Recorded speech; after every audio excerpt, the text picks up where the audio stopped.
So you think traveling these days is expensive? Well, what if I told you you could travel the world on $75 a day? According to travel influencer Matthew Kepnes, you can. He's joining us in the studio here this morning to talk all things travel. His new book, Thank You So Much, as well. We're going to be talking about that. Matt, so glad you're with us. Thanks for the time. So 75 bucks, it can be done, huh? It can be done. You know, if you're taking a long trip around the world, you go cheaper countries, expensive countries, but anywhere it can be done on a budget if you just know a few tips. Yeah, so tell us a little bit about your travel, how you got into the worldwide traveling here, and you're known as Nomadic Matt. Yes, right. Yes, yeah. I started a website. I quit my job to travel the world when I was 25. I was supposed to do a year, and ended up 18 months. Okay, wow. I came home. I was like, I don't really like this corporate life. Sure. So I started this blog at Nomadic Matt as a way to get freelance writing gigs. Yeah. I went back traveling. I taught English in Asia while building up the website. And, you know, one thing led to another, and suddenly I'm writing books and helping people do what I want to do, how I travel. Yeah, tell us a little bit about this book. What's the name of it? I travel the world on $75 a day. I think I know what it's about. Yeah, right? The title tells us that. Yeah, tell us about the book and then how you do travel on 75 bucks a day. Yeah, so this book is sort of 20 years of travel knowledge of how I traveled around the world on that first trip. Sure. How do you plan a trip? How do you save money? Packing, finding cheap flights, and what do you do in a destination to kind of find budget tips? And so it's really, you know, really about getting off the beaten path, and you know, the whole thing is like travel like a local, right? Travel like you live, because if you do the things you do every day in life to save money, but just while you're traveling, you're going to find deals, you're going to save money on accommodation, food, activities. I would imagine that you're not bringing a bunch of bags with you lugging around, right?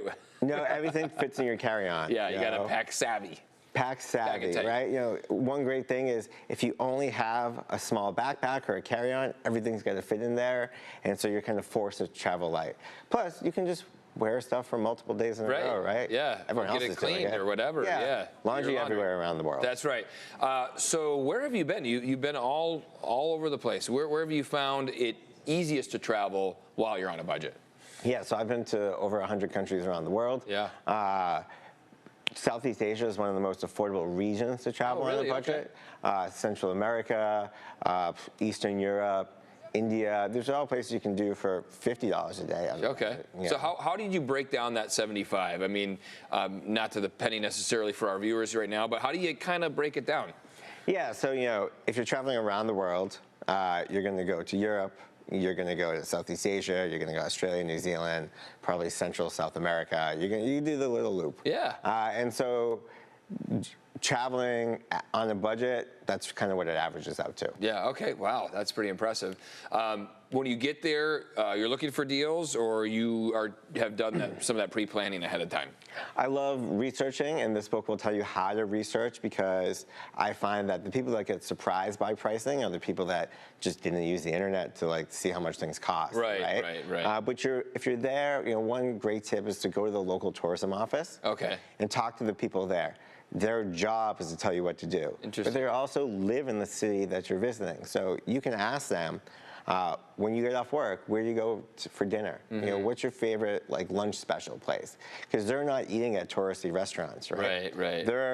They know like the best markets to pick up groceries. Sure. They know what places have lunch deals, where you can get the best happy hours. So just talk to people. I was going to ask you about that. You brought up groceries.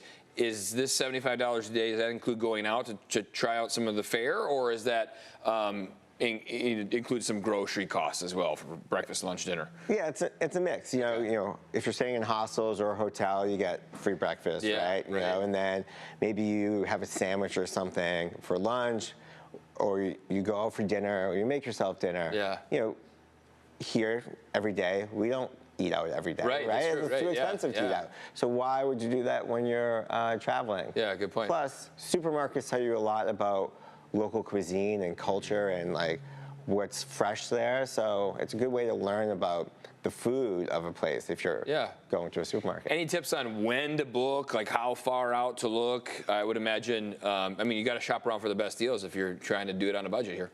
Yeah, you know, if you're airline pricing, you know, is always in flux. Yeah. So like 3 to 5 months out for like a major international flight is probably your ideal. Hotel pricing doesn't change as much, so you don't have to do that as like soon, but just know that like if you're waiting last minute, all the cheap rooms have been taken. Gotcha, gotcha. Is there an airline of choice? I mean, is there one that you have had better luck with, or does it depend on the country and the part of the world that you're heading out to? Yeah, it totally depends on like where you're going. You know, like if you're in Europe and you just need to get from point A to point B, Ryanair or EasyJet always have really inexpensive fares. You know, if you're in Asia, Air Asia, cheap.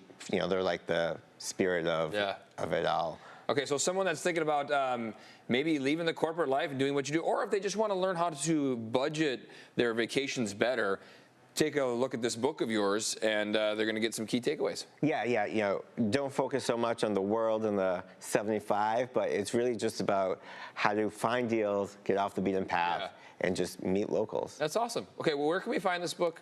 It's available Amazon, your local bookstore, wherever books are sold. And then where can people learn more about you? I know you said you had a blog people can follow your path. Yeah, so nomadicmatt.com is my website, and on social media, Nomadic Matt everywhere. Okay, where's the next stop? After going to Mexico. Mexico, so you're just going to the south from here. Yeah, just going to Mexico. Working your way down south. All right, Matt, safe travels to you. Thanks for coming in, and thanks for sharing your thrifty travel options with us. Yes, you know, the whole world is possible if you know what to look for. Absolutely, and you know, like with the economy and everything, people are looking for places to save. Yeah, you know, I started during 2008, the recession, so like had to find a way to save money. All right, thanks, Matt, for your time. Appreciate it.